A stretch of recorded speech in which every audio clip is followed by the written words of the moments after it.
El acceso a un hábitat digno es un derecho ampliamente reconocido y aunque históricamente se lo ha asociado a la simple construcción de viviendas, hoy se lo concibe desde una perspectiva mucho más integral, donde el acceso a la tierra urbanizada es un factor importante. El acceso al suelo urbano es hoy tal vez el principal obstáculo que tanto las familias como los municipios encuentran a la hora de pensar y planificar diferentes iniciativas, entre ellas los proyectos habitacionales. Uno de los principales obstáculos con el que se encuentran las familias es el incremento progresivo y sostenido del valor de la tierra urbana. Esto se debe a que, en primer lugar, el suelo es un recurso escaso, irreproducible y único en sus condiciones. Las políticas estatales no han considerado aún esta problemática o lo hacen de manera fragmentada, débil o inadecuada. Y el mercado de suelo no se comporta igual al resto de los bienes y servicios que se comercializan. La búsqueda de tal nivel de rentabilidad, es decir, de equiparar los inmuebles a la renta financiera, ha hecho que efectivamente se incremente de manera notable todos aquellos aspectos especulativos que eran propios, digamos, del mercado inmobiliario, pero que obviamente en este momento están disparados precisamente por esa búsqueda de lucro, por esa búsqueda de rentabilidad, de niveles del mercado financiero. Entonces las ciudades cada vez son más insostenibles, cada vez son es más fuerte el peso que tiene la búsqueda de rentabilidad a través de gran presión sobre el suelo. El suelo es un bien de interés público y por lo tanto, y por eso mismo, el urbanismo es una función pública. El urbanismo, la gestión del suelo es una función pública. ¿Qué significa que la política urbana, que las políticas territoriales, que las políticas habitacionales son una función pública? Significa de que el Estado tiene la obligación de preservar y de garantizar los derechos colectivos por sobre los individuales.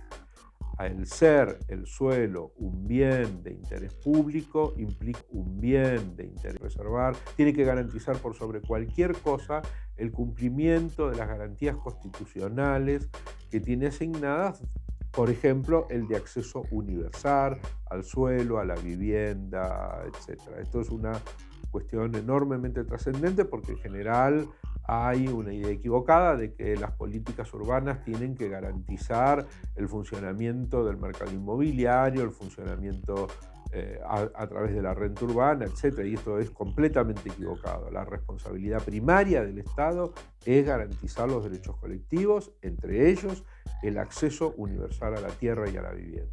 En la Argentina, el municipio es el responsable primario del ordenamiento territorial, es el responsable primario de garantizar la sostenibilidad de los procesos de desarrollo urbano y de garantizar la equidad, es decir, que todo el mundo alcance los beneficios del proceso de desarrollo urbano. Depende mucho del papel que juegue, o primordialmente del papel que jueguen los municipios en la conducción de esos procesos. Los municipios, a partir de una planificación urbana, deberían poder diseñar e instrumentar políticas de acceso al suelo urbano como parte integrante y fundamental de una política local de hábitat. Pensar en la gestión estratégica de la tierra urbana implica, en primer lugar, conocer los instrumentos disponibles. Entonces, ¿por qué aplicarlos? ¿Quién los puede gestionar y a quiénes benefician? ¿Qué tipo de instrumento responde a nuestras necesidades locales? ¿Qué herramientas legislativas se requieren? ¿Qué consecuencias no deseadas pueden ocasionar? Los instrumentos de gestión urbana aparecen como mecanismos novedosos que facilitan al municipio la capacidad de intervenir en el mercado inmobiliario, tanto para su regulación o manejo, como para la generación o habilitación de nueva tierra urbanizada.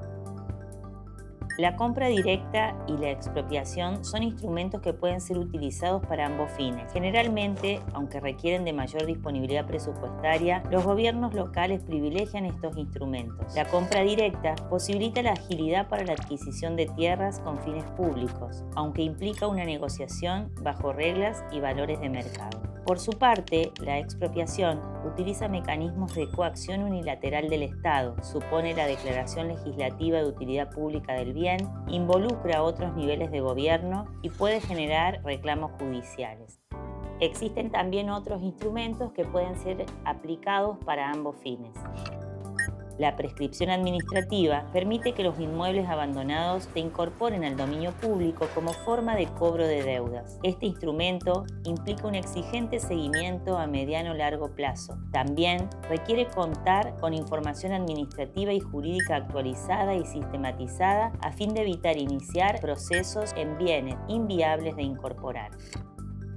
Los convenios urbanísticos son acuerdos entre el gobierno local y actores privados que buscan impulsar emprendimientos inmobiliarios que suponen contraprestaciones en beneficio de la comunidad.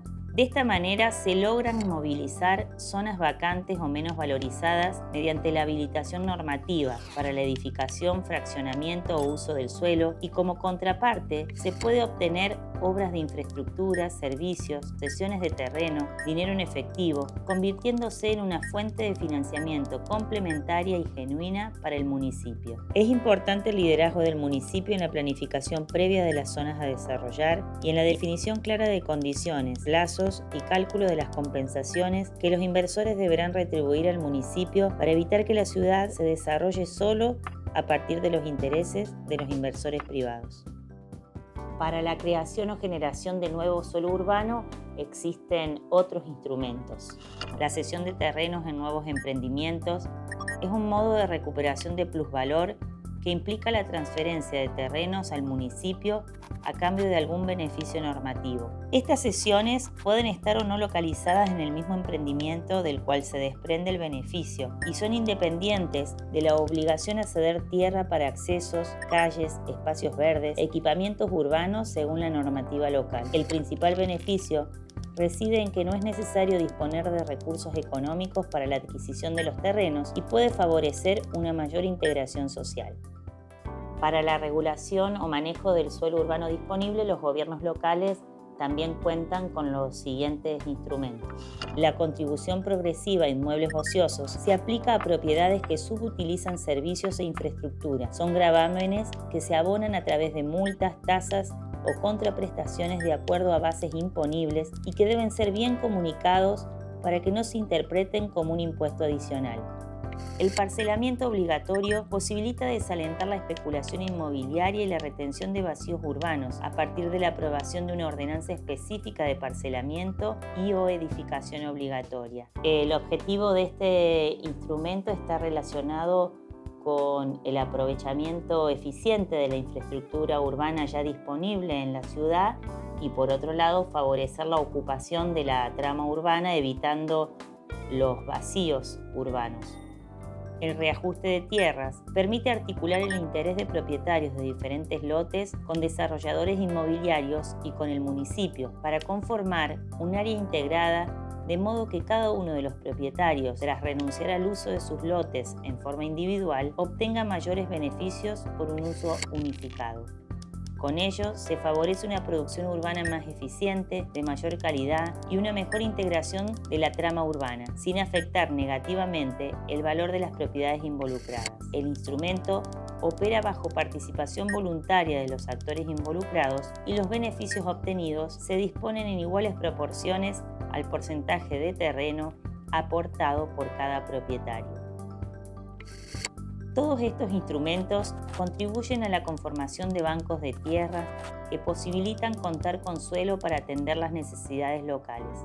La implementación de este tipo de instrumentos exige, en primer lugar, contar con un plan urbano consensuado, una idea de ciudad que se desea construir y una acción sostenida en el tiempo, de tal forma que esta política de tierra forme parte de una verdadera gestión local del hábitat. Si no tiene una estrategia de desarrollo global, integral para el territorio, la verdad es que no puede ser gobierno. Digo, claramente. pierde su legitimidad como gobierno. Él tiene que gobernar el territorio y por lo tanto tiene que tener una estrategia de gobierno del territorio. El Estado tiene que corregir estos mecanismos especulativos que tiene el mercado y que crean mayor segregación, y por lo tanto ser el responsable primario de la construcción, del acondicionamiento de suelo, de la construcción de viviendas, etcétera, no solo para los sectores populares, sino también para los sectores medios que no pueden acceder a una vivienda digna. Hay que tener la convicción y hay que tener también las destrezas y los instrumentos para poder intervenir en el mercado, para poder conducirlo y para poder construir una ciudad más equitativa. El diseño y gestión de nuevas políticas habitacionales supone la necesidad de resolver el problema de acceso al suelo urbano. Y en ese sentido, los municipios tienen que desarrollar capacidades de intervenir y de regular ese mercado de suelo. Para eso hay algunas condiciones importantes que deben darse para que el municipio pueda cumplir con esta función reguladora. Es necesario voluntad política de incorporar el problema en la agenda local, conocer las potencialidades y limitaciones de cada instrumento, propiciar cambios en la legislación vigente, generar la estructura administrativa responsable para sus aplicaciones y contar con el apoyo ciudadano. La construcción de ciudades justas y sostenibles es posible siempre que se cuente con municipios fortalecidos y capaces de intervenir en el mercado inmobiliario y en los procesos de desarrollo urbano.